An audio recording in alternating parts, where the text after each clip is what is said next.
de novela negra. Y en nuestro capítulo de agradecimiento no podemos olvidar al gran apoyo de la Delegación de Cultura junto a todo su equipo para la realización de estos actos. Ejemplo, nuestro querido Chema, que son nuestros parámetros. También, indudablemente, el interés de los autores, en este caso Miguel, hoy le toca a Miguel, el viernes le tocará a José Manuel Chapela, por querer presentar los libros de novela negra con nosotros. Eso es también muy agradecido. Sobre todo unos libros que son primicias en este caso. También la colaboración de entidades como mi compañero aquí, Pepe Santiago, el amigo del libro, sin los cuales esto no tendría sentido. Esto es cultura y la cultura creo que tenemos que compartirla entre todos.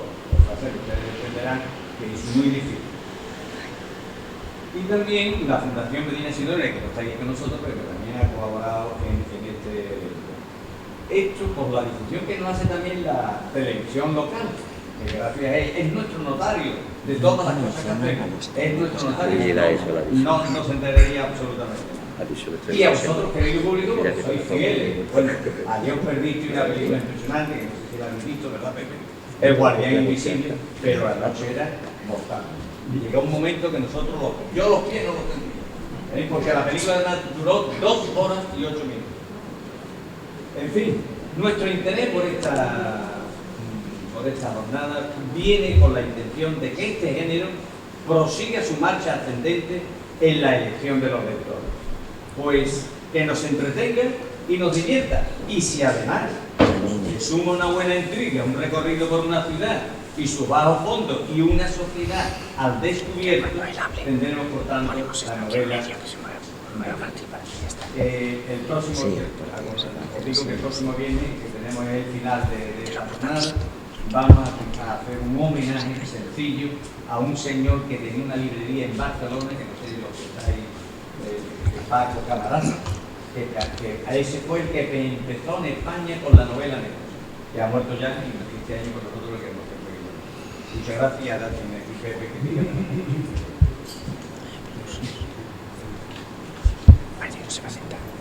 Buenas noches.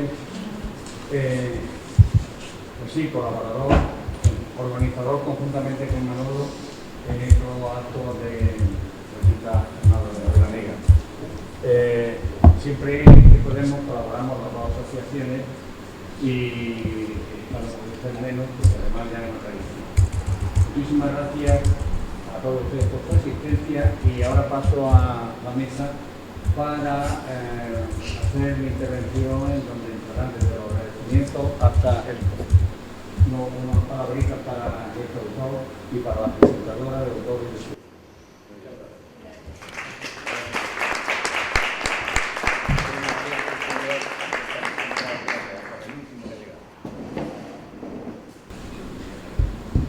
Pues después del saludo,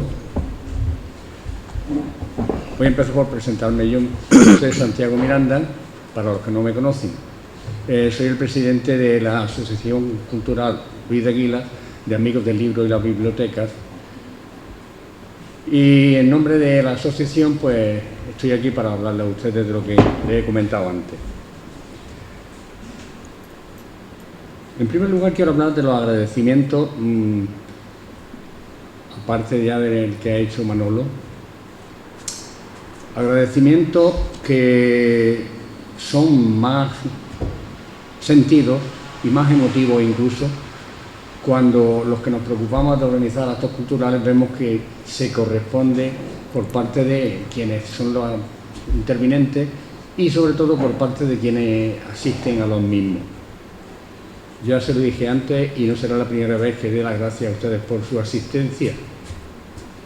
En primer lugar, yo aquí me siento a gusto en este acto.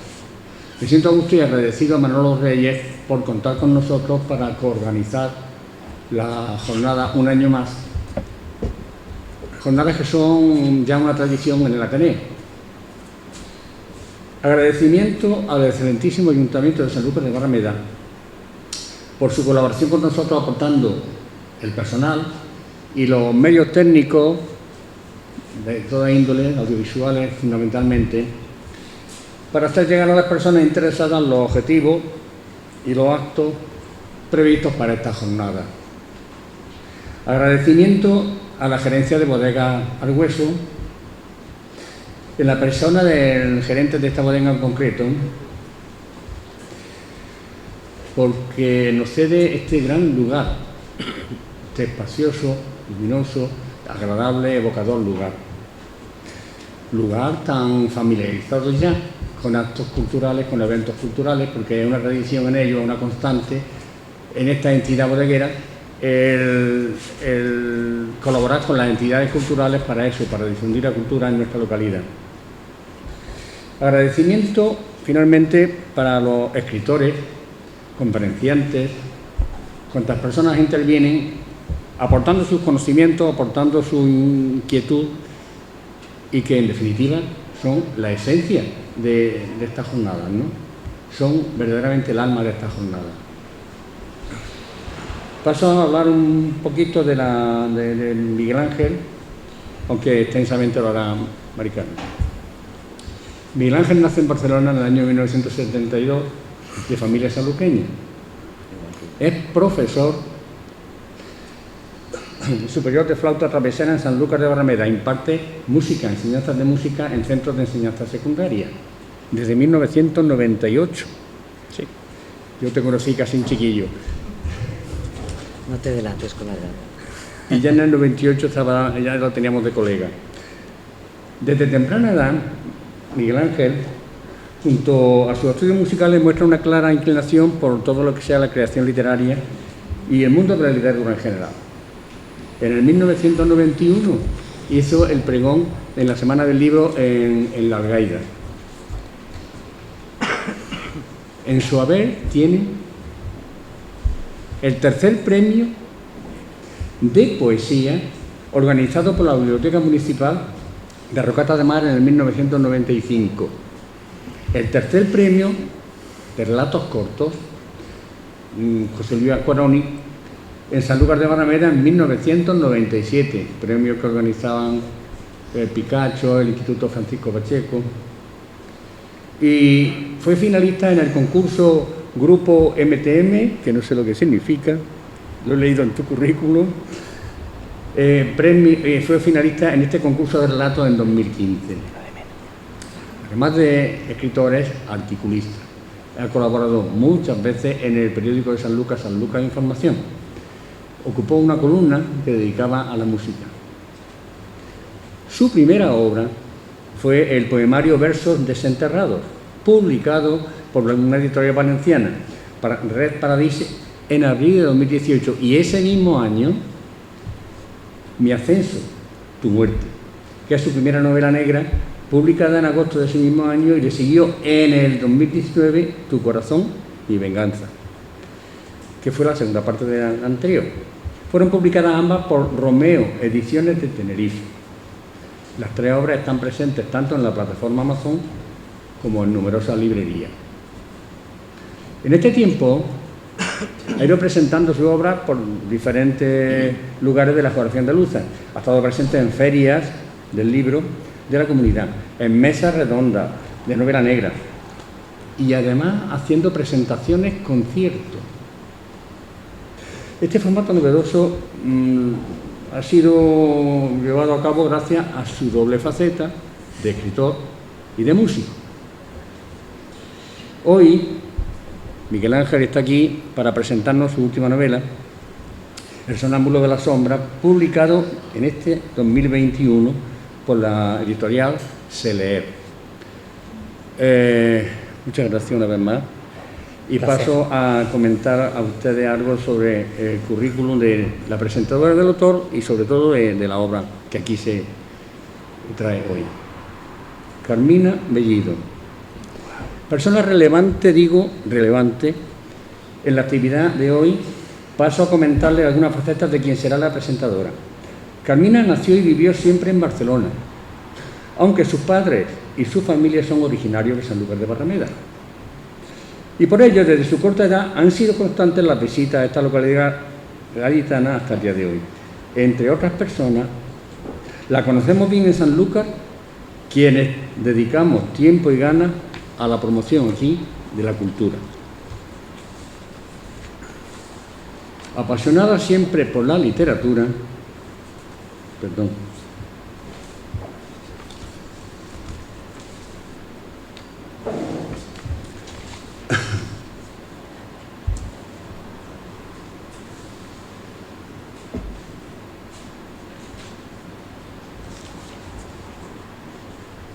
Discúlpenme.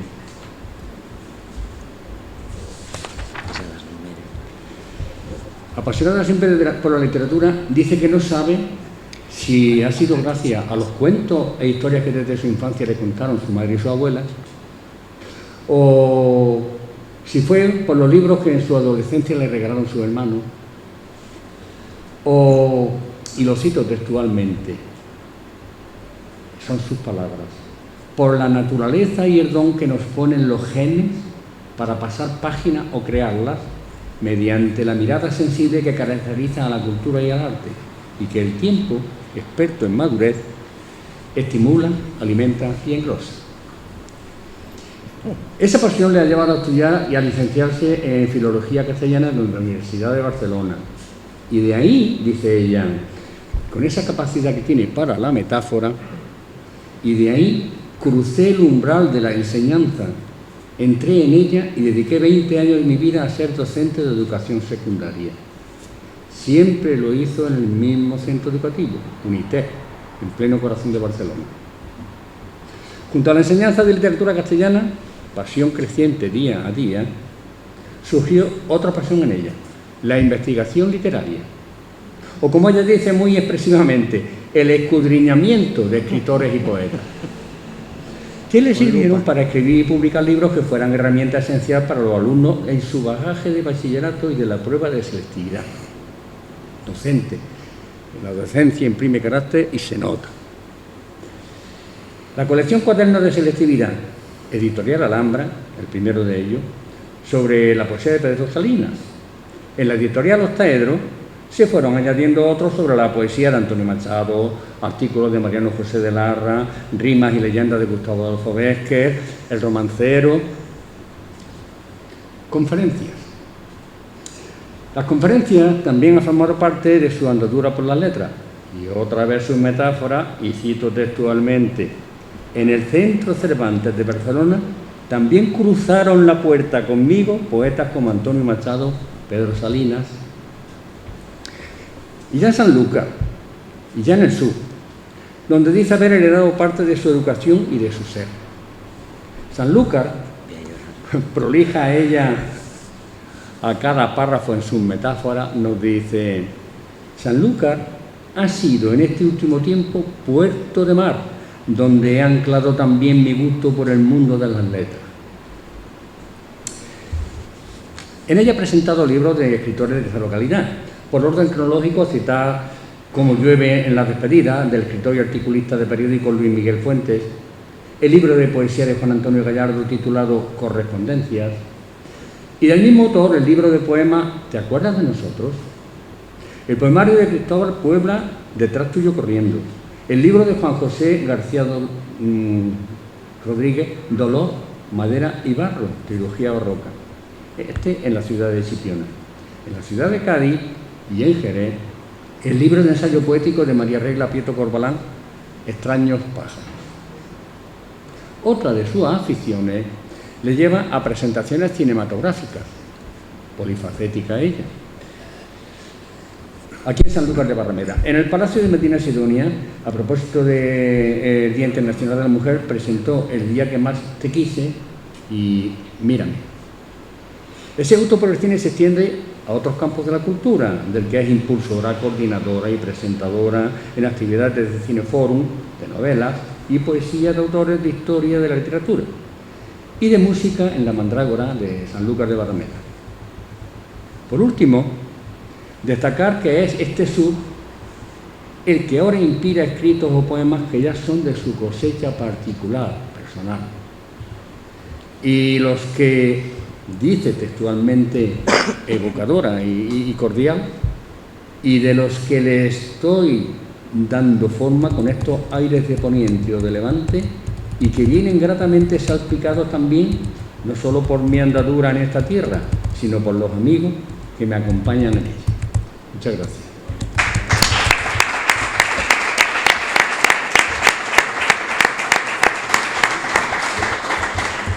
Y yo paso a darle la palabra, aquí ando de moderador, Yo.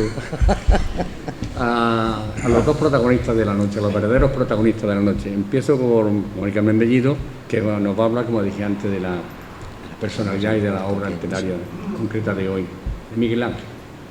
Con el Carmen, te paso el... ¿Qué pesa? Micro. ¿Qué pesa un quintal? Quintal Sol.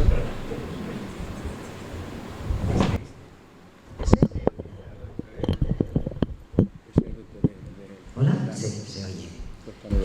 Pues muy buenas noches a todos. Y antes de comenzar a introducirme en el libro que hoy nos trae, El sonámbulo de las sombras, tenemos una introducción que Miguel Ángel Rosique, el autor, nos ha preparado a todos para ambientarnos en... ya lo veremos en qué.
Bueno, pues ahora, ante este prólogo que nos ha preparado Miguel Ángel Rosique, sí que podemos ir adentrándonos ya en esa atmósfera que nos ha ido mostrando en el...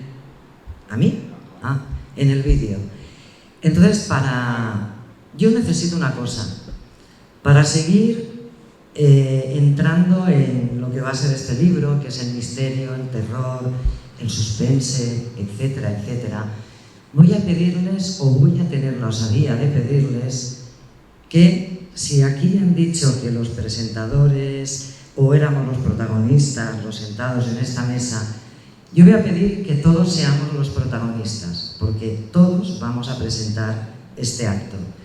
Entonces, ¿qué les voy a pedir osadamente?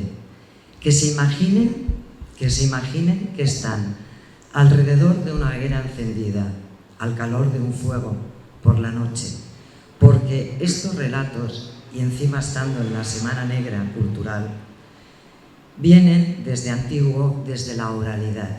Creo que todos recordamos esas escenas alrededor de un fuego y nos contaban historias. Ya no hablo de cementerios, que muchos jóvenes en pueblos se iban y entraban en ese miedo, ese misterio. Entonces les pido eso, que en este acto se imaginen alrededor del fuego y después pongan los oídos y nada más, y sientan. Otra anécdota que contaré y que tiene que ver con este tema del misterio, de lo sobrenatural, de la fantasía o lo fantástico, tiene que ver con esta bodega, tiene que ver con presentaciones, tiene que ver con el autor, tiene que ver conmigo. Y es una anécdota curiosa, que la voy a lanzar como una idea o para que el propio autor que tenemos aquí escriba un relato sobre ella o cualquiera de ustedes. Hace 2 años, un miércoles, día 24 del 2019, Bodegas Argüeso recogió en el patio de abajo, no en esta sala, porque era verano, la presentación de un libro de Miguel Ángel Rosique. Sobre esa presentación tuve que hacer un artículo para un periódico y la he utilizado hoy para volver 2 años después, fíjense ustedes las coincidencias. Hoy, ¿qué es? Miércoles 24 de otro mes, noviembre, 2 años después, 2021. ¿Qué diferencia hay? Había bugambillas, parras que aromatizaban esa velada nocturna y fresca de verano, el olor de las botas de vino de manzanilla, y hemos subido unas escaleras que no han crujido, pero la puerta de entrada sí, yo he hecho así antes y crujía, para adentrarnos en el mismo tema, el tema del blanco y el negro, de las sombras que quizás sean nuestras. Y ahora sí, entro con el libro.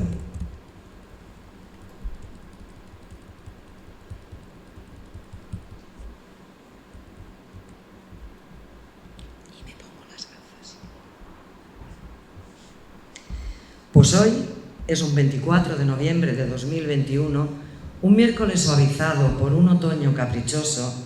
Las bodegas al hueso están preparadas para una noche literaria, Semana Negra, literariamente hablando, en la que Miguel Ángel Rosique nos va a llevar de la mano a su nueva obra El sonámbulo de las sombras, un libro compuesto por 20 relatos y un microrrelato, que se sitúa en el género de la literatura de terror. Relatos como, por ejemplo, El destructor de ciudades, La apuesta, La foto de la casa abandonada, La palabra prohibida, El peligro de la simpatía, entre otros. Todos se centran en situaciones imaginarias, sobrenaturales o fantásticas, que van a desembocar en el miedo y en la angustia, en la tensión y en el sobrecogimiento. De ahí que el autor utilice pinceladas de diversos tonos y grosores que nos van a impactar, porque escribir es eso, no lo olviden, sorprender. Y nos sorprende Miguel Ángel en este libro con la creación de atmósferas, con el manejo del lenguaje, con el sitio que le da a las palabras para adentrarnos en diversas dimensiones, sonámbulas o no, de la oscuridad interior que va dando luz a los personajes. Y de ahí, lo que más me ha impactado de la lectura de este libro es que el autor utiliza un lenguaje poético. Y no solo eso, sino que ese lenguaje está muy, muy elaborado. Y dentro de esa elaboración, las descripciones de atmósferas y de personajes altamente sensoriales. Con ellas podemos saborear el dolor, el temor, los miedos. Podemos tocar la belleza, no solo exterior, sino interior. Podemos oler o saborear la creación de un atardecer o de una desapacible noche. ¿Qué quiero decir con esto? Lo que quiero decir es que las atmósferas, paisajes o escenarios donde la acción se desarrolla son paisajes del alma. Es el reflejo de los propios fantasmas o temores que tienen los personajes. Esto es, hay en ello una perfecta simbiosis entre esa naturaleza personificada y el sentimiento del personaje. ¿Pero a qué nos llevan estas observaciones?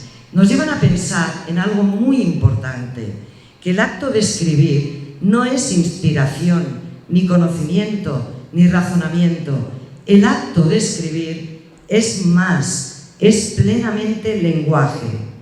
Un libro es eso, lenguaje y palabra, y aquí además está en perfecto uso poético. Pero sigamos adentrándonos en la composición de este libro. ¿Cómo son los personajes? ¿Cómo son los lugares donde ocurre la acción? ¿Cómo es la trama? ¿Cuáles son los temas? La respuesta podría ser muy simple: terroríficos, terribles o aterradores. Cualquiera de estos calificativos nos valdría, pero es importante que maticemos y situemos en su lugar esta generalidad de este género negro, porque ahí está la particularidad de este libro, de cada relato que nos ofrece Miguel Ángel Rosique. Abrimos el libro como una puerta, porque un libro es eso, es una puerta que nos adentra en un nuevo mundo, en el del escritor, que es quien ha escrito el libro, y en el mundo de los lectores, los que crearemos a través de la lectura otro mundo, el nuestro. Y así, cuando abramos este libro, vamos a encontrar personajes que crujen, que hacen ruido, como esa puerta, porque son reales y también irreales, son monstruosos o espantosos, pero también tremendamente bellos. Son mortales o inmortales, que viven y mueren o que mueren y viven, son soñadores o a veces son sueños. Eso es lo fantástico, eso es lo terrorífico, esa pluralidad fantasmagórica de sombras y de luces de la que están compuestos. Y digo más, que no solo están compuestos de sombras, sino también de luz, porque muchos de los personajes que van desfilando por estas páginas son contemporáneos al autor. Son personajes reales con los que ha compartido lugares o espacios y experiencias vividas o soñadas. De ahí tenemos personajes perdidos en el mundo actual, personajes solitarios que se apoyan en la barra de un bar, que se sientan en un banco frente al mar, que contemplan la belleza de un cuadro, o personajes que se hacen simplemente una fotografía, personajes que miran a la muerte frente a frente y que se preguntan por el sinsentido de la vida. Y todos ellos entran en un mundo que se descompone, en un gran abanico de espejos cóncavos, espejos deformadores de la realidad cotidiana, una realidad consciente o inconsciente, que esos personajes muchas veces tienen que soñar. Y de ahí el mundo onírico, el mundo de los sueños que puebla estas páginas, donde realidad y oscuras o tenebrosas fantasías entran en acción y se confunden entre ellas, más aún, se funden. En cuanto a los temas, que vamos a tener una gran diversidad, voy a mencionar solo 2 o 3 por encima. Vamos a tener entre crujido y crujido el miedo como tema principal. Va a ser el que vertebre todo el libro. Pero los que vienen a continuación son temas universales, temas cotidianos que vivimos cada día y que Miguel Ángel los lleva a la altura del suspense. Estos temas que vamos a atisbar van desde la frustración que puede ocasionar el no sentirse querido o comprendido, desde el dolor de un amor soñado o vivido, desde la contemplación de la belleza en un cuadro o en un paisaje, desde la desconfianza y menosprecio en la amistad, el tema del paso del tiempo, del amor y el desamor, o desde los recuerdos amados que van y vienen por las tinieblas, y de aquí, como el Guadalquivir que tenemos, a su desembocadura. El odio, las obsesiones, los complejos, la crueldad, las pesadillas, el sentido de la vida, la incomprensión de un mundo diario o real que lleva a los personajes al vértigo, al paroxismo o a la muerte. Otro mundo desconocido, pero en el que la existencia puede encontrar un sentido. Y después de todo esto, yo me pregunto, ¿es todo tan aterrador en estas páginas? Mi respuesta es no. No, porque junto a todo este mundo desapacible y aterrador se alza la ternura, atisbos de compasión y afecto que el autor entremete entre esa oscuridad que reina y que hace que el lector, y esto es importante, empatice con ese laberinto y ese caos que la mente, el alma o los sentimientos de los personajes tienen. Y junto a esa empatía aparecen las reflexiones mediante el narrador o mediante algún personaje que nos llevan a otra característica que suelen tener estos relatos o el género de los relatos de misterio y de terror. La moraleja, esa pequeña lección que se da al final, y junto a ello también el humor. Humor negro o blanco, ¿no? Más negro que blanco. Más negro, más negro. Bueno, ya hemos venido de negro. El humor negro o blanco que le va a servir al autor para crear un perfecto equilibrio en la arquitectura argumental de estos relatos. Pero vayamos a la escena del crimen, vamos a posicionarnos. El móvil principal de este libro, El poder fascinador que tiene está sostenido por la tensión psíquica que anuncia, por el suspense, y que, como he dicho, proviene tanto de la forma en que se cuenta como de la profundidad psicológica o terror psicológico con el que dota a sus criaturas, y que con gran coherencia se despliega a lo largo de todos los relatos. Pero hay otro aspecto mucho más importante, y es que el libro, aparte de ser altamente poético, como he dicho anteriormente, atentos, que esto es muy interesante, el libro, y esto me fascina, es una metáfora de nosotros mismos.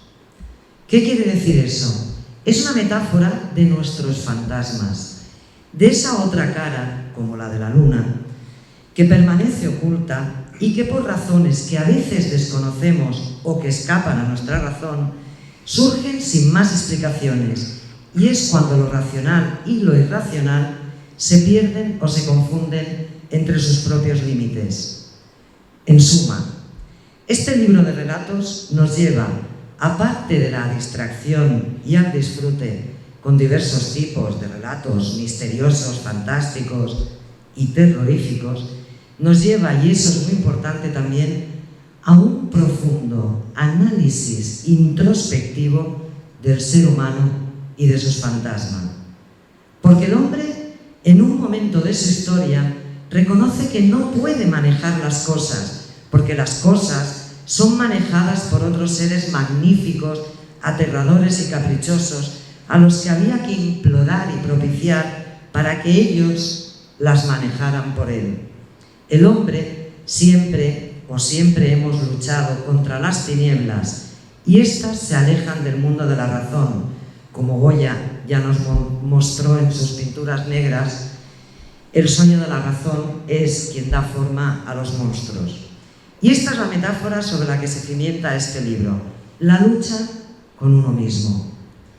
¿Cómo explicar entonces esta metáfora de nosotros mismos? La respuesta la dio ya Lovecraft, diciendo que la emoción más antigua de la humanidad es el miedo. Y el más antiguo y más intenso de los miedos es el miedo a lo desconocido. Pues a ustedes que desconocen estos relatos, les invito a que entren en ellos, porque lo primero que sentirán cuando abran el libro será el crujir de una puerta que les llevará a otro mundo, a una dimensión de la estética del terror o de lo terrible, y mucho más. Porque, como dijo Marcel Provost, el hallazgo afortunado de un solo libro puede cambiar el destino de una mente. Y lanzo otra pregunta al aire. ¿Somos sonámbulas sombras? La respuesta es de ustedes. Gracias por estar aquí, gracias por su atención, y paso la palabra a Miguel Ángel Rosique, que en las palabras seguro que van a crujir muchísimo más. Gracias.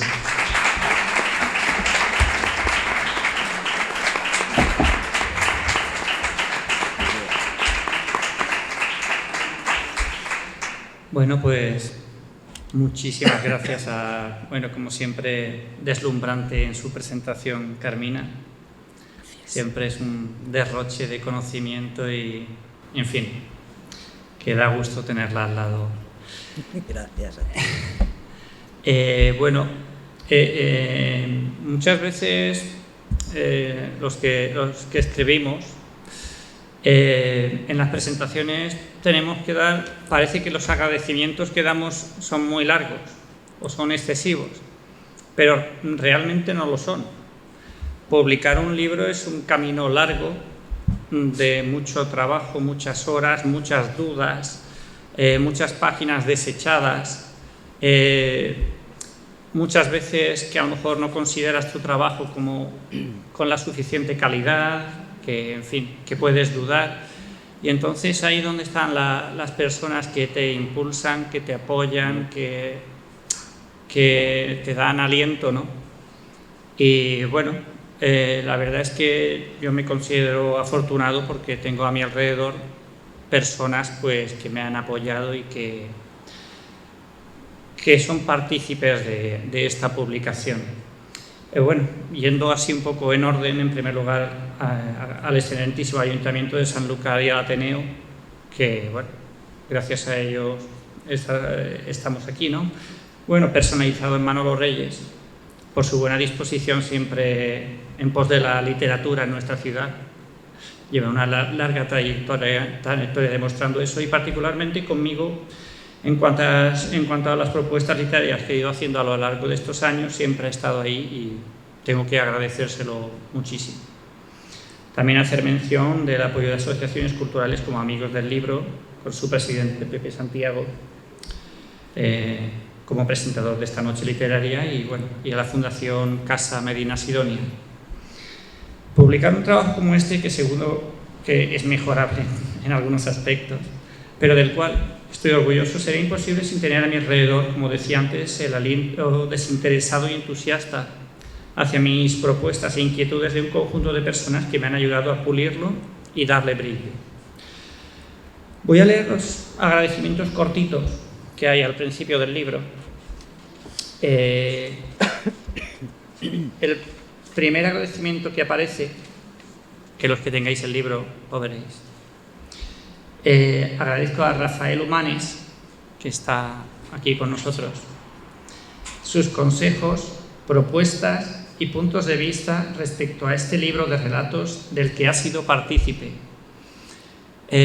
Bueno, nos sentamos a tomar un café los dos después de haberle dejado el manuscrito, y bueno, fue una reunión muy interesante que me ayudó mucho pues, a pulir ciertos aspectos necesarios.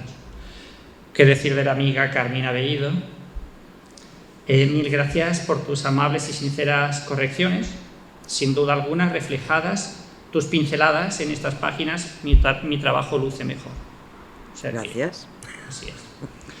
Al amigo Clemente Caballero, reconocerle su buen hacer en el prólogo, que también está por aquí con nosotros, aportando al lector la primera toma de contacto que sentirá al tener esta obra entre sus manos. Aceptó sin dudar mi propuesta de prologuista y agradezco mucho su trabajo y su buena disposición. Las gafas que voy a ver un poco mejor. Y por último, a Elizabeth Rosique, mi hermana, de la cual, bueno, siempre he admirado su facilidad y su arte para dibujar. Para mí fue importante contar con ella, con sus trazos, para dar sabor y matices al inicio de cada relato. Cada relato se abre con un dibujo, con una ilustración que ella realizó. Para mí era importante que este libro encerrase la combinación de un trabajo en equipo con ella, y bueno, es algo que nos quedará para siempre. En el libro pues dejé reflejado mi querida hermana mayor.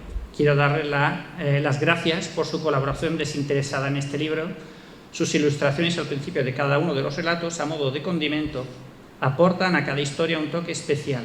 Su mano de dibujante artística, con una imaginación desbordante, imprime un sabor diferente a cada inicio, envuelve a cada palabra con su fantasía.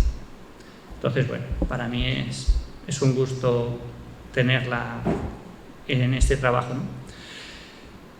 A la editorial Seleer, bueno, es la editorial que me publica, es una editorial de las llamadas tradicionales en cuanto a que en este caso no es autoedición, no me publico yo, me publican ellos. Y bueno, pues gracias a esto, pues a su sello editorial, pues el libro puede pedirse en cualquier, bajo demanda, pues en cualquier librería de España. Estará también bajo demanda en el Corte Inglés, la FNAC, Casa del Libro, etcétera, con lo cual, bueno, tendrá una buena difusión. Sigo con los agradecimientos. Como un agradecimiento muy especial, quiero destacar a mi pareja, Margarita Vélez, que ha venido desde Estados Unidos directamente para no perderse esta presentación. Ella ha hecho un gran trabajo siendo la traductora al inglés de mi primera novela, Mi ascenso, tu muerte, que presentaré el próximo 27 de enero, esto es una primicia, de 2022 en Gibraltar. Presentaré la versión traducida al inglés y en la mesa estará en inglés y en español. O sea que, bueno, da mucha ilusión, ¿no? Bueno, a mi madre Carmen Chamizo, bueno, estupenda escritora, nada más y nada menos que ser mi mejor ejemplo a seguir y mi mayor apoyo incondicional. Y por supuesto a todos ustedes a vuestra asistencia, sin la cual este tipo de encuentros carecería por completo de sentido. Y bueno, a Bodega Argüeso, que nos cede este espacio tan estupendo, ¿verdad?, que es muchísimo de agradecer. O sea que bueno, muchas gracias por vuestra asistencia y dejo los agradecimientos y no me voy a extender mucho porque tampoco quiero aburriros. Pero bueno, gracias por venir en todo caso.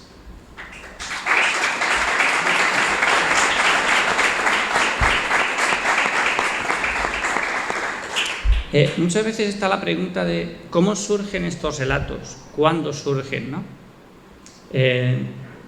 Esta semana en Costa Noroeste me preguntaban si es un libro reciente, si son relatos de ahora. Son relatos que se remontan a mi adolescencia, algunos de ellos. Realmente es cierto que muchos se desecharon, muchos están muy corregidos o recorregidos, y hay otros que son nuevos, como es lógico, pero que si cojo del primero en cuanto a tiempo hasta el último, puede tener un recorrido de 20, 25 años, sin duda. O sea que... ¿y dónde está el germen? ¿Dónde surge? ¿Cuál es la imagen? La imagen es la de un adolescente bajo el flexo rojo de su habitación dominada por las sombras y los tonos negros, practicando con su flauta travesera, leyendo libros esotéricos mezclados con clásicos, escuchando música muy selecta y plasmando ideas asombrosamente oscuras y existencialistas para su edad. ¿Cuántas horas pasaba? Imposible de saber, pero era mucho tiempo. El hecho de huir hacia la oscuridad era una forma de fortalecerse, una manera de mirar de frente a la incertidumbre y unirse a ella en todas sus matices y fortalezas. Precisamente ese fue el caldo de cultivo del que surgieron estos relatos. Así fueron fluyendo poco a poco cada uno de ellos que hoy forman este libro. Como es natural, como decía, algunos fueron desechados y tal, pero bueno, ha quedado lo que es la esencia. Hay un claro nexo de unión entre los personajes, como decía muy bien el amigo Clemente, a pesar de que cada relato es un mundo completamente particular y distinto a los otros. Tienen unas personalidades muy intensas y propias, y los contextos donde viven y se desarrollan son extraordinariamente particulares, digamos. Solamente voy a leer un fragmento, porque no quiero alargarme muchísimo. El sonámbulo de las sombras es el título de uno de los relatos, una de las historias. Es un título llamativo, sonoro, pero realmente es un relato muy, muy intenso que puede chocar mucho a la hora de leerlo, porque es una mezcla de sueños, de realidad y ficción que lo hace tremendamente inquietante. Esas lagunas mentales que a veces podemos tener por diferentes razones y que nos dejan al borde del desconocimiento incluso de nuestros actos, pueden ser lo más horrible del mundo. Son momentos en que tú no has controlado porque no te acuerdas de lo que pudiste hacer. Entonces eso te deja al borde del miedo hacia ti mismo.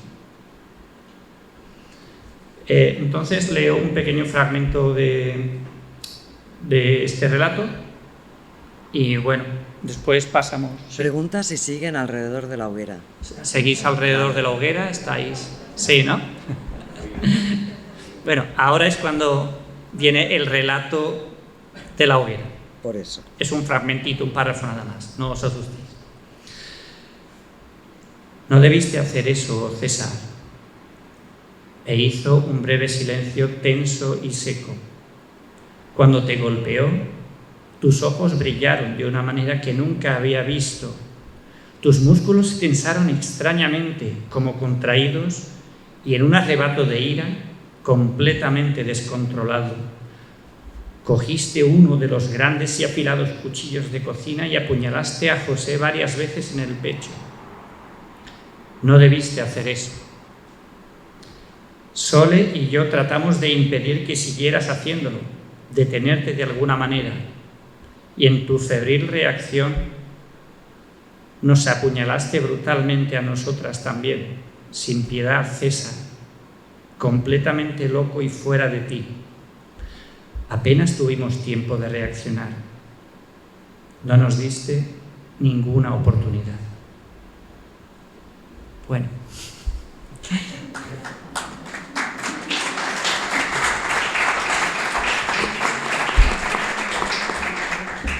Tenía dos fragmentos más, pero no quiero alargar mucho la cosa. Que cuando uno está aquí se anima. ¿Un fragmento más o no? Bueno, vale. Sí, que están calentitos al fuego. Sí, ahora que se está también al fuego, ¿verdad? ¿La apuesta o el pozo seco? La apuesta. La apuesta. El relato se llama La apuesta. Una apuesta llevada al límite de la moral y del sentido común, alimentada de alcohol y resentimiento, pudiendo ser una semilla de maldad que conduzca incluso a la muerte.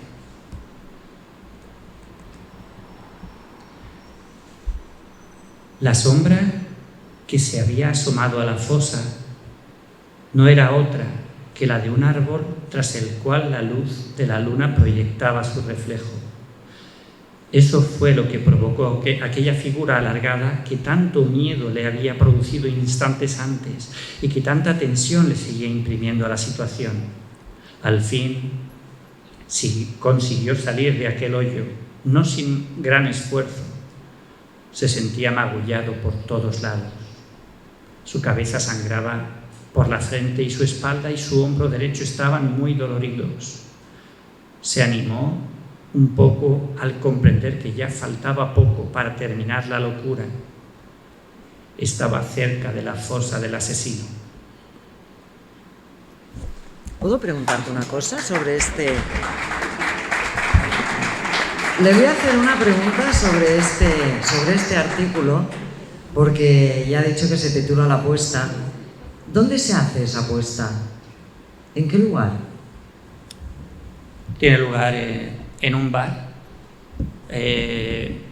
Digamos que son los amigos habituales en los que tienen sus pequeñas bromas de siempre. Hay uno de ellos que es el que se hace el valiente, que realmente no lo es tanto. Y los otros, digamos, que se toman las cervezas con él y escuchan sus historias, que siempre tiene alguna historia descabellada, y se divierten con él. Pero llega un momento en que uno de ellos, que tiene un resentimiento grande contra él, digamos por complejo personal, empieza a hacerle preguntas. Él dice, bueno, que él se atreve a cualquier cosa, que la ha hecho tal y cual, y le dice, bueno, si eres tan valiente me lo vas a demostrar ahora, te voy a hacer un reto. Y delante de todos tus amigos, de todos nosotros, nos vas a demostrar si realmente es cierto lo que nos cuentas o todo es falso. Claro, él por dentro estaba que se moría, pero por fuera dijo, bueno, nada de lo que digas me va a asustar. Y entonces le dijo que como muestra de valentía tenía, digamos que era sobre las 12 y media de la madrugada, tenía que ir al cementerio, que no quedaba lejos, y robar la medalla de la familia que tenía un asesino en serie que había allí enterrado. Él, muerto de miedo, dice, vale. Y entonces, no voy a contar mucho más, pero la cosa es que va al cementerio, salta a la reja, al Monteña, y y a partir de ahí, bueno, ya leeréis si vuelve al bar o si no vuelve.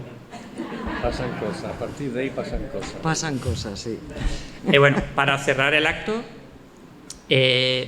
vamos a poner un fragmento grabado que dura 4 minutitos y ya terminamos, si os parece. Yo al final voy a abrir un turno de preguntas. Vale, interesante. A ver qué os parece este relato. Está montado como si fuera de radio, a nivel radiofónico, ¿no?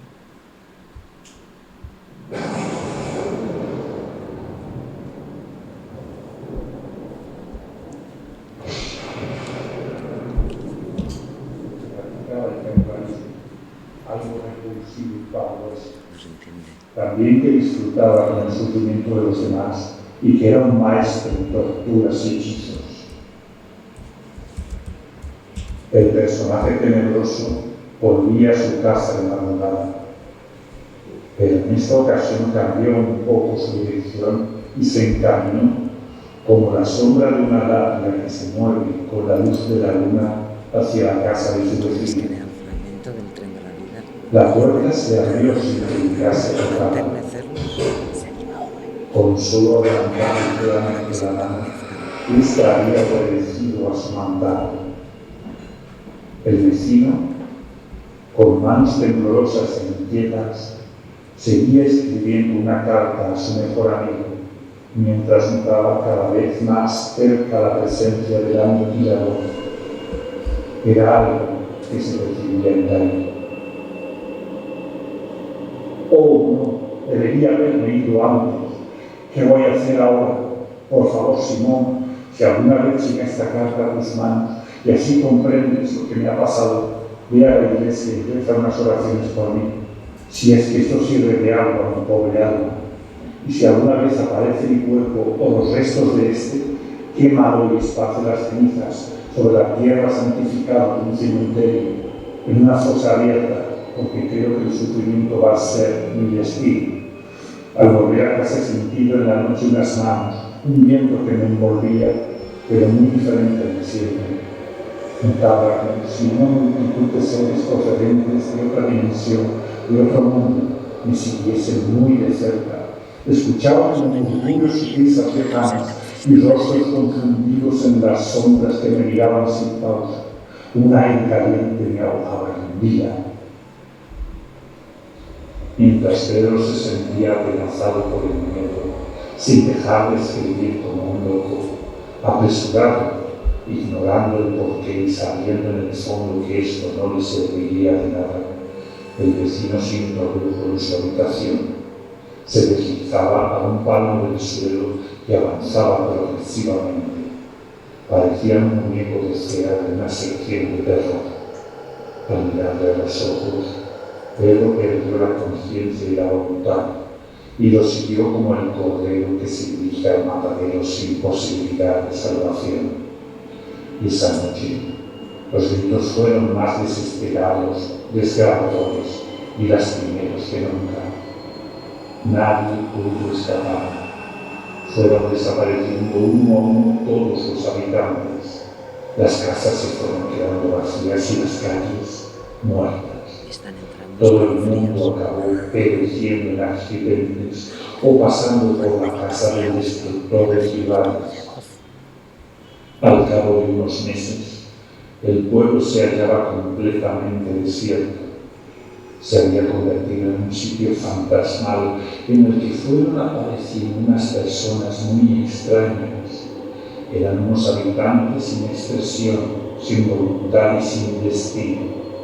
Unos seres que paulatinamente irían convirtiendo todos los antiguos lugares ocupados por humanos en santuarios de mutantes espantosos y malditos para siempre. Su carne blanquecina y putrefacta sería el vehículo caduco que los sostendría. Pero había uno que parecía mandar sobre todos los demás, el que tenía el control y el poder. Era un ser muy alto, con el cabello largo y muy negro, y los ojos, más que blancos, rojizos. Al poco tiempo se instaló en la ciudad más cercana, estaba a más de 100 kilómetros de distancia, y así comenzó la nueva pesadilla.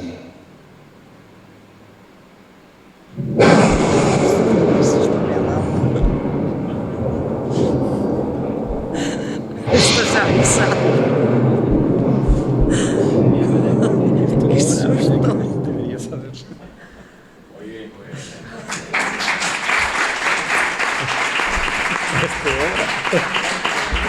han metido en el ambiente, Nos han metido en el ambiente. Sí, sí. Cuidado, mire, lo pasamos así. Ten cuidado con la botella, Sí. los vasos. Ya esto no sirve. Es habitual, a mí personalmente siempre me sugiere Fíjate más si no se oye. cuando un escritor habla de su obra y uno asiste a la presentación y a las motivaciones y a lo que le ha llevado a escribir esa obra. A mí siempre me surge, digo, la curiosidad. Supongo que entre los asistentes también habrá quien esté interesado, tenga interés en hacerle al autor alguna pregunta con relación a su obra, y por tanto se abre un turno de palabras para que alguno de los que quieran intervenir pues tomen la palabra, como su nombre indica. Cualquier duda, cualquier curiosidad, estaré encantado en contestar. Mi hermano amigo Rafael seguro que tiene alguno. Yo tengo una, ¿eh? Yo también tengo otra. ¿A que sí? Rafael. Rafael. Te tocó. A las malas. Piénsatela. Venga, dímetela tú. No, que te iba a decir que yo conozco tu obra poética por aquello de Versos Desenterrados. Conozco tu obra poética y sé la tónica de todas y cada una de las poesías que ya aparecen. Y ahora, escuchándote, veo que en tu vida, forma parte de tu vida, lo que es un cierto, no sé si llamarlo pesimismo o es miedo, no sé exactamente hasta qué punto llevo razón y hasta qué punto no es así, sino que es todo pura creación. ¿Qué hay miedo? ¿En qué sentido? En el sentido de miedo a algo, a cosas, a ciertos aspectos de la vida. Pura creación. Hay mucha implicación de experiencias vividas, personales y de mi alrededor.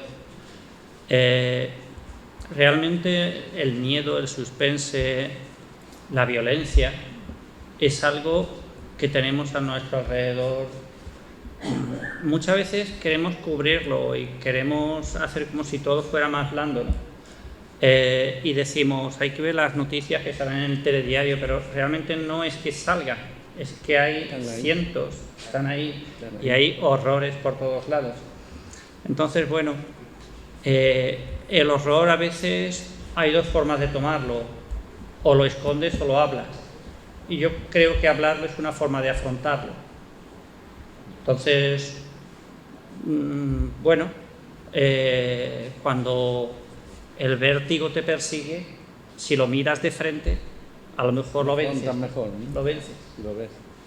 Gracias. ¿Querías decir algo? El colega no quiere. Yo tengo una intriga, El colega no. porque bueno, sí que para hacer las presentaciones sobre sus libros, siempre le pregunto algo, pero siempre a nivel técnico, de estilo, etc. Entonces yo quisiera preguntar por qué le interesa tanto este género negro, cuando, y es parecido a lo que te ha preguntado él, cuando por otro lado tiene un libro de poemas en los que brilla el romanticismo, la sensibilidad, los algodones, o sea, la ternura. Entonces, ¿por qué te interesa tanto el género negro? A ver, realmente yo no me propongo escribir género negro. El género negro me propone que yo lo escriba. ¿Te persigue? Digamos que sí, que me persigue.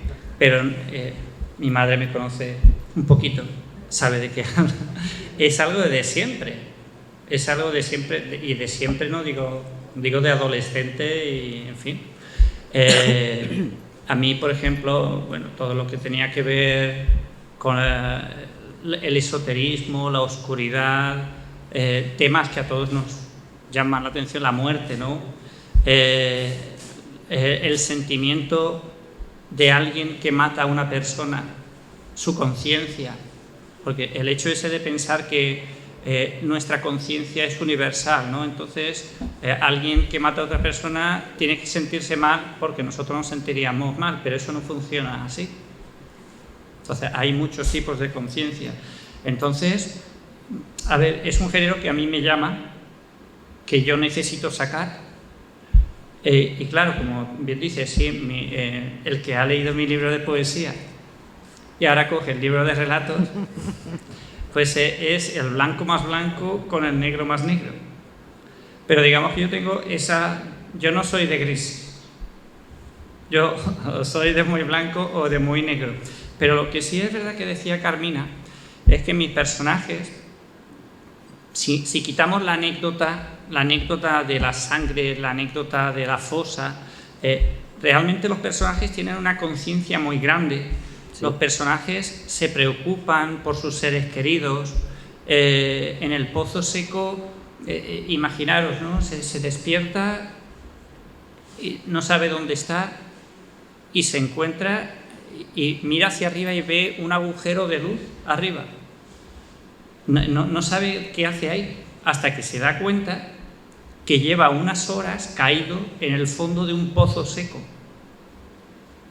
Está destrozado, pero se ha podido despertar y tiene su conciencia. Entonces, el relato es desde que recupera su conciencia hasta que muere. Pero digamos que empieza destrozado cuando tiene su conciencia, pero cuando va hacia la muerte, digamos que se libera pensando en sus seres queridos y pensando y consolándose con lo que puede tener a su alrededor de alguna manera. Es decir, tiene una gran conciencia dentro de una situación terrible, ¿no? Ese relato es bueno, está bien estructurado. Entonces, eso, algo puede ser muy negro y muy oscuro sin perder la sensibilidad. Exacto. Sí, porque ese relato lo estuve yo analizando, o sea, fue uno de los que elegí para adentrarme y comprender ese mundo negro del miedo que Miguel Ángel suele expresar en todo el libro. Y entonces me di cuenta que empezaba el relato, o sea, con el personaje sintiendo un dolor terrible, y ese dolor Miguel Ángel lo comparaba con bichos monstruosos, ¿qué era? Ahora no me acuerdo. Hormigas, arañas que le estaban ahí, bueno, destrozando el cuerpo. Ese era el dolor, la comparación del dolor. Y entonces el personaje, como está horrorizado de ser consciente de que se ha caído en un pozo y que de ahí no va a poder salir porque además el cuerpo no le responde, empieza a intentar asimilar su destino. O sea, dentro de todo ese terror, de esa atmósfera horrible en la que nos sitúa Miguel Ángel, vemos al personaje en una evolución y a la vez el relato que pasa de lo monstruoso, de lo horroroso, de lo horrible y terrorífico, cada vez hacia la luz, hacia la blancura, hacia la ternura, porque el personaje al final, para agarrarse a la suerte que le queda, que es su destino final, la muerte, se conforma y se confunde con que sus amigos, sus seres que le van a acompañar, ese miedo a morir solo, van a ser los de la naturaleza. Entonces sí que tiene el relato, o sea, una gradación de lo más horrible hacia lo más bello. Y no solo en ese relato. Por eso, o sea, lo que me ha entusiasmado y lo que me gustaría transmitirles a ustedes, porque leer un libro es disfrutarlo, es que en la lectura, o sea, contemplen eso. O sea, contemplen sobre todo cómo, o sea,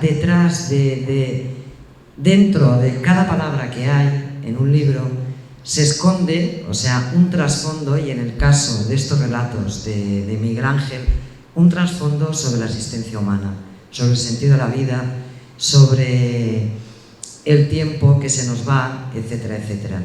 O sea, que sí que es cierto que del blanco pasa al negro, pero totalmente con una sensibilidad muy acentuada. Y eso engrandece el libro.